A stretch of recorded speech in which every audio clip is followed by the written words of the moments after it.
gives up its camouflage and moves further over, using its fins to float.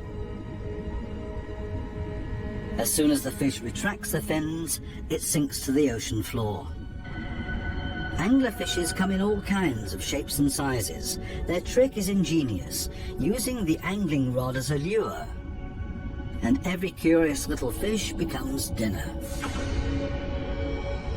Many animals, including ocean inhabitants, communicate with a mixture of sounds and behavior. Everybody has to look out for their own survival in this metropolis of ocean inhabitants. But it seems maybe not quite everybody does it by themselves. The partner goby has come to an agreement with two pistol shrimps. The goby keeps an eye on things while the shrimps keep maintaining their hole. Larger rocks at the entrance are ideal for securing it.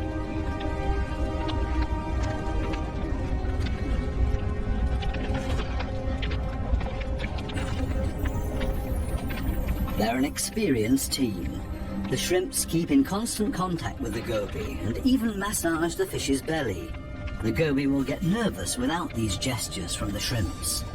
The pistol shrimps need a cool and collected bouncer at their entrance.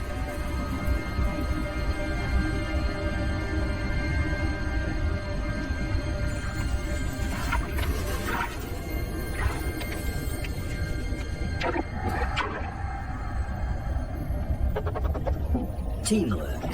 This is where the anemones settle with their poisonous tentacles. Whoever gets caught by those will pay for it dearly or lose their life.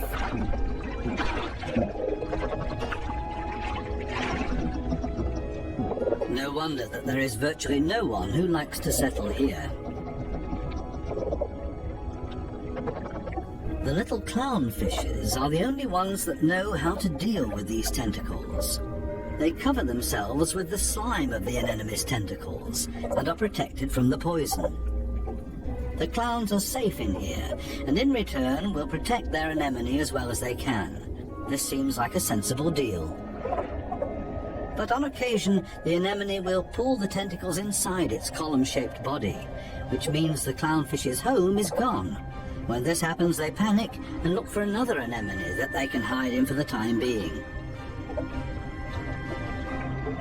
Unfortunately, this one is already occupied, and the next one as well, and this means having to fight its current owner. There's much to lose for the clowns. Without the anemone, they can't procreate. The clownfishes attach their eggs to the bottom of the column-shaped foot of their anemone, hidden behind the poisonous tentacles.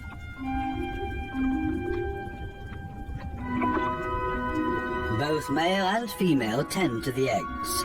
They fan fresh water on them. The eyes of the babies are already clearly visible. The clowns are very protective of their eggs.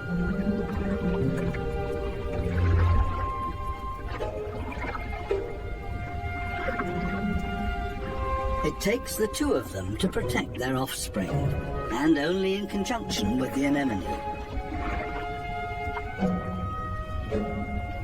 Everybody in the reef has to take special care of their young. If they don't, it means their species will simply die out.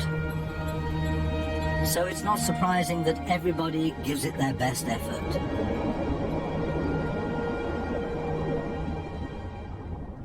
This triggerfish has hidden its offspring in a small hollow in the sandy ocean floor, and this means having to constantly protect this open egg site. On occasion, they blow and fan the eggs, but mostly they keep an eye out for predators. This means grave danger. One of the sea urchins is wandering straight towards the nest. The eggs have to be protected at all cost, but how? The triggerfish seems to consider the alternatives.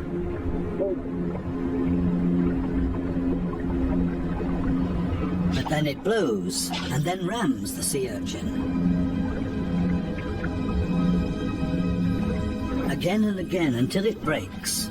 The sea urchin's guts spill out into the open. A few more hits for good measure. The danger has been averted. Everything else is easy.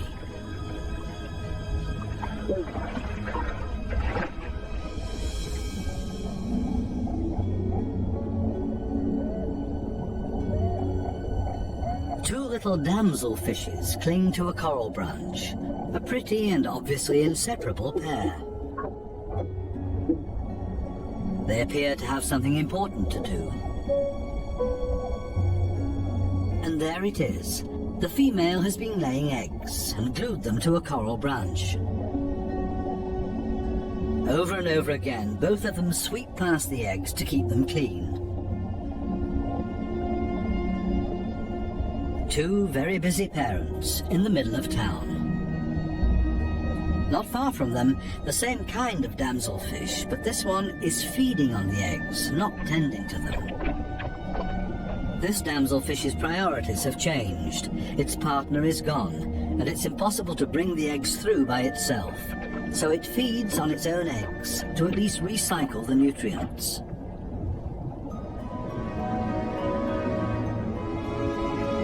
There are many different strategies to give one's offspring a good start. Some are surprisingly easy.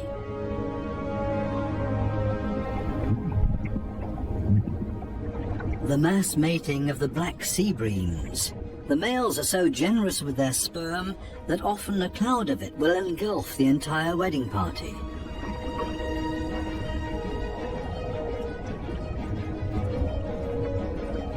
Countless couples and constantly in motion. A predator would have a hard time to find its bearings in this schooling behavior.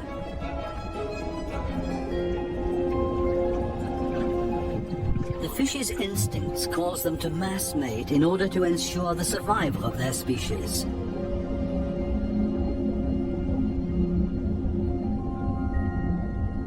Cardinal fishes have their own clever means of child protection.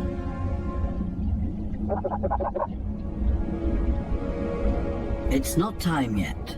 The couple are still flirting and courting with each other, going around and around.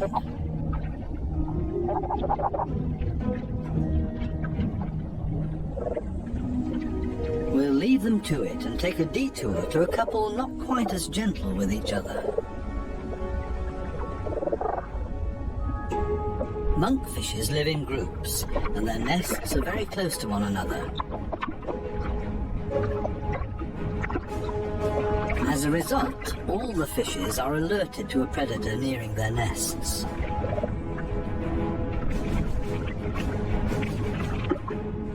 Hermit crabs love to feast on the eggs of the monkfishes, so the protective parents are all getting nervous.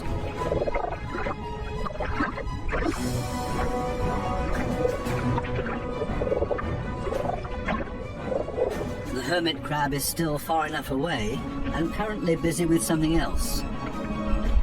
The hermit crab's best defense is its house that it carries around for protection. The patience of the monkfishes is wearing thin.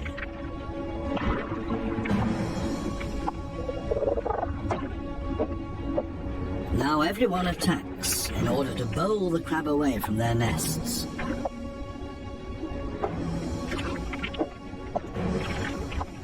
They're clearly telling this hermit crab to take a hike, but they should have stayed with their offspring because there's new danger approaching. A gaggle of rainbow wrasses takes advantage of this unique opportunity and ravages the monkfish nests. The predators are quick, brutal, and in the majority. Most of the monkfish eggs will be devoured. An attack of this kind would never happen to the cardinal fishes because they are mouth brooders and don't have to watch over a nest that's out in the open. The males carry the eggs in their mouths, up to 20,000 of them.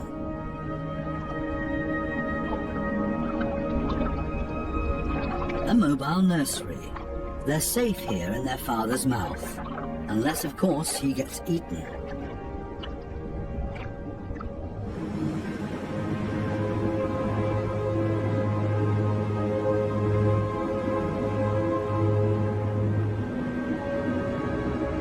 During the night, When it's dark, the danger is greatest.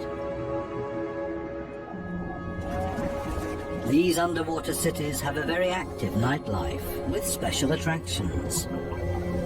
Basket starfishes come out and sit in the current. It's a night-active type of brittle star. With their arms full of tiny little hooks, they filter plankton out of the water to feed.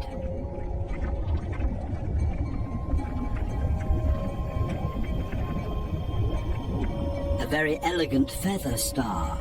It's on the move to find a better spot to filter plankton.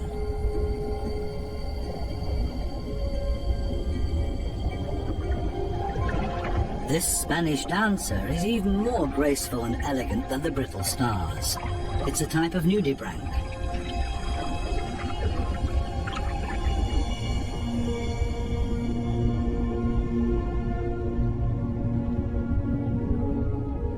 The giant pufferfish is relaxed and spends the night dozing off on the sandy bottom. Others prefer the safety of their quiet bedroom, a surgeonfish. Everybody settles in for the night as comfortably as possible. The parrotfish tucks itself away in its mucus cocoon for protection against predators. Everybody's sleeping arrangements are different. The poor triggerfish has to stand guard by its nest all night long. There's no time to rest.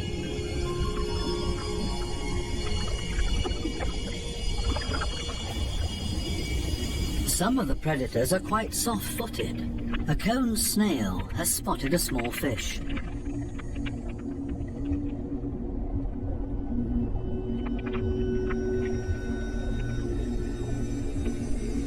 The snail is fast, and the prey disappears in the blink of an eye.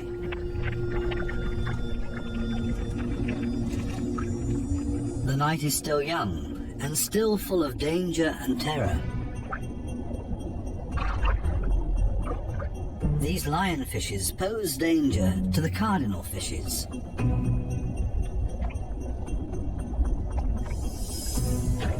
Lionfishes suck in their prey.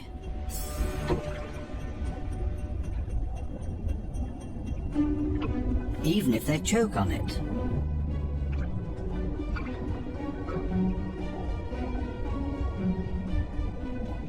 They're hanging around waiting for their chance.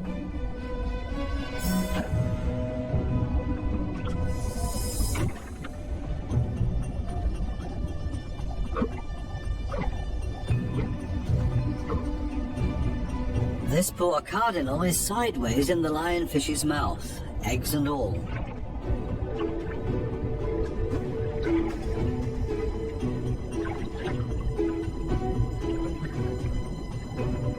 Lionfishes aren't the most elegant predators, with all their attachments and frayed fins.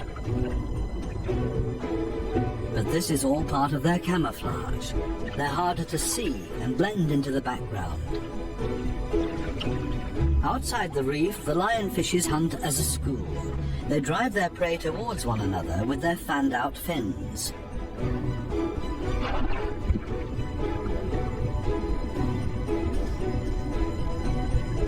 They prefer to attack from above, cornering their prey. This is not a different location, just different light. These special blue lights totally change the appearance of the reef.